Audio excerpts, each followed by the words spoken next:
मुझे अचानक एहसास हुआ कि होटल की दीवारों के अंदर कुछ भयानक जीवित था। बिना सोचे समझे मैंने एक प्लेट उठाई और उस जीव पर वार कर दिया। उसी पल पूरा होटल जोर जोर से कांपने लगा। फ्रंट डेस्क पर खड़ी महिला तुरंत समझ गई कि क्या हुआ है। वह भागकर आई और घायल जीव को प्यार से सहलाने लगी, जैसे उसे शांत करने की कोशिश कर रही हो। वहीं दूसरी ओर मैं एक कमरे से दूसरे कमरे तक भागता रहा। जल्द ही होटल के कई निवासी मेरे आसपास इकट्ठा हो गए। वे मुझे छूने लगे, मानो मैं ही उनकी आखिरी उम्मीद था। तभी मेरे दिमाग में एक योजना आई। मैंने लोगों से कहा कि वे कमरों पर निशान लगा दें ताकि मैं बाहर निकलने का रास्ता ढूंढ सकूं। कुछ समय पहले ही मुझे एक डरावनी सच्चाई पता चली थी। ये होटल हर दिन थोड़ा थोड़ा सिकुड़ रहा था। जब भी मैं बाहर जाने की कोशिश करता, मुझे कोई निकास नहीं मिलता। सबसे अजीब बात यह थी कि केवल मुझे ही इस सब में कुछ गलत महसूस हो रहा था। मजबूरी में मुझे वहीं रहना पड़ा, लेकिन मैंने कभी भागने की कोशिश छोड़ नहीं दी। जब मैंने निवासियों को खुशी मनाते देखा तो मुझे लगा कि शायद मेरी योजना काम कर रही है। लेकिन जैसे ही मैं अपने कमरे में लौटा, मैंने देखा कि सभी लोग खाना खाने में लगे हुए थे और उससे भी बुरा, उन्होंने मेरे सारे नोट्स नष्ट कर दिए थे। मैं पूरी तरह टूट गया।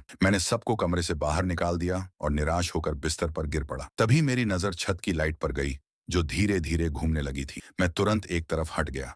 ऊपर बने एक छेद से दो बूढ़े जुड़वां लोग दिखाई दिए। वे नरमी से मुझसे बात करने लगे, मुझे शांत करने की कोशिश करते हुए। उन्होंने मुझे एक कप कॉफी भी दी, लेकिन मुझे सिर्फ अपने नोट्स वापस चाहिए थे। उन जुड़वां लोगों ने कहा कि शायद बाहर निकलने का रास्ता वही ना हो जहां से मैं अंदर आया था। उनकी यह बात सुनकर मैं गुस्से से भर उठा। मैंने इतनी खोज की थी, लेकिन अब तक मुझे प्रवेश द्वार तक नहीं मिला था। मैं पागलों की तरह तलाश करने लगा।